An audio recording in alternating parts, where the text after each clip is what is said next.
దేవుని నామానికి వందనాలు, కృతజ్ఞ వందనాలు.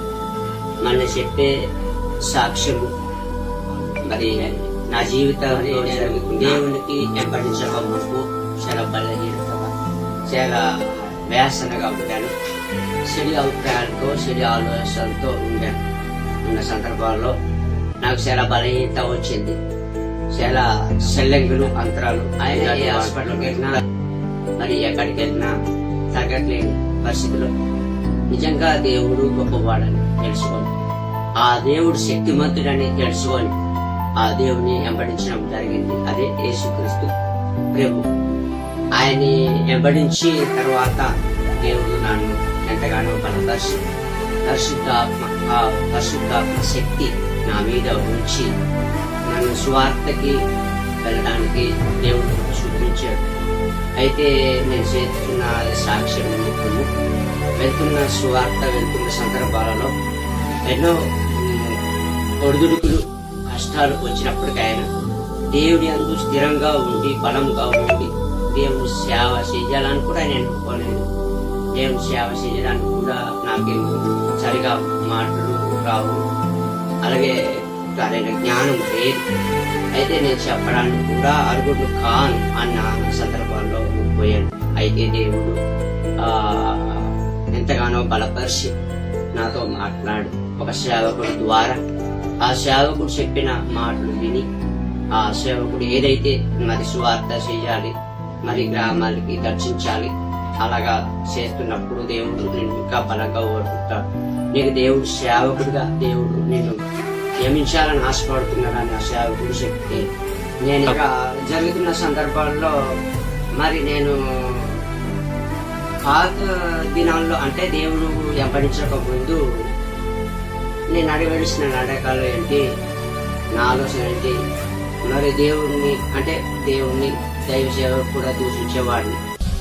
ఆ దూషించిన సందర్భంలో కొన్ని రోజులు పోయిన తర్వాత నాకు కోపంలో అంటే చాలా బలితగా అయిపోయింది. కోపంలో అయిపోయింది అన్నమాట. అలాంటి పరిస్థితిలో కూడా ఆ రోజు అది నన్న ఒక సేవకుడు వచ్చి ఉదయం, మధ్యాహ్నం, సాయంకాలం ప్రార్థన చేసిన తర్వాత మరి చనిపోయిన వ్యక్తి బ్రతికినట్లుగా నన్ను బ్రతికించి తర్వాత మరి ఇంటికి వచ్చిన తర్వాత కూడా మరి నేను దేవుని వెంబడించలేదు.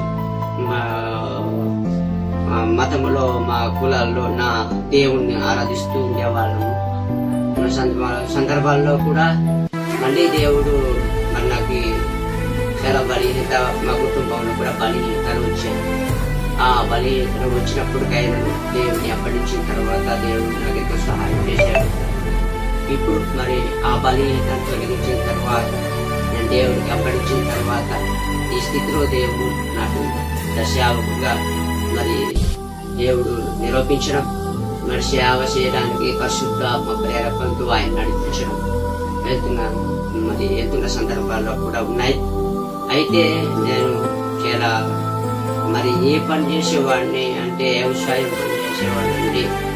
మరి వ్యవసాయం పని చేసి మరి దేవుడు నన్ను ఆమోసు గ్రంథంలో చెప్పినట్లుగా ఆ ఆమోసు గ్రంథంలో తెలియజేసిన మాట ఏంటంటే మరి అక్కడ ఆవులు కాస్తుండేవాడు ఆమోసు. అలాంటి వ్యక్తిని దేవుడు ఏర్పరుచుకొని ఎన్నుకొని మరి నిన్ను ప్రవక్తగా, నేను సేవకుడుగా నేను చేస్తాను, నువ్వు రా అని దేవుడు తెలియజేసినట్టు ఆమోసు గ్రంథం మరి చూస్తే కనబడుతుంది ఆ వాక్యంలో. అలాగే ఆమోసు గ్రంథంలో దేవుడు ఏ విధంగా అయితే నాతో మరి మాట్లాడాడు ఆమోసుతో, అలాగే నాతో కూడా దేవుడు మాట్లాడి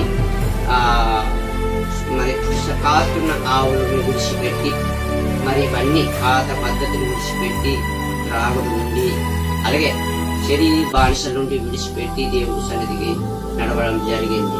నాకెవడు ప్రోక్షించలేదు, ఎవడు నన్ను ముందుకు నడిపించలేదు. కానీ తనంతట తానే దేవుడు ఒక సేవకుడు ద్వారా మరి ఆయనతో వెళ్ళడం, ఆయనతో నేను వెళ్ళి ఆ వాక్యాన్ని వినడం, దాని ప్రకారం సువార్త చేయడం, ఇలా చేస్తే దేవుడు మరి నన్ను ఎంతగానో బలపరిచి నడిపిస్తున్న సందర్భాల్లో మరి నేను 2010లో దేవునికి వెంబడించాను.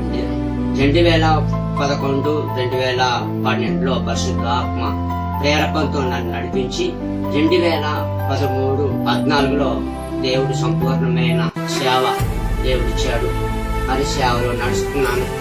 మరి ఎటువంటి ఒడిదుడుకులు కాకుండానట్లు, ఎటువంటి ఒడిదుడుకులు రాకుండానట్లు, వచ్చిన దేవుని కొరకే మేము జీవించేలాగా మరి నా పాత జీవితాన్ని విడిచిపెట్టి మరి కొత్త జీవితంలో నడుస్తున్నాం. కాబట్టి మరి నన్ను, నా భార్యను, మా బిడ్డలను, మరి నేను చేస్తున్న పరిచర్యను మరి నేను ప్రార్థన చేయాలని, ఇంకా బలంగా ఓడబడాలని నేను ఈ సాక్ష్యం ముగిస్తున్నాను.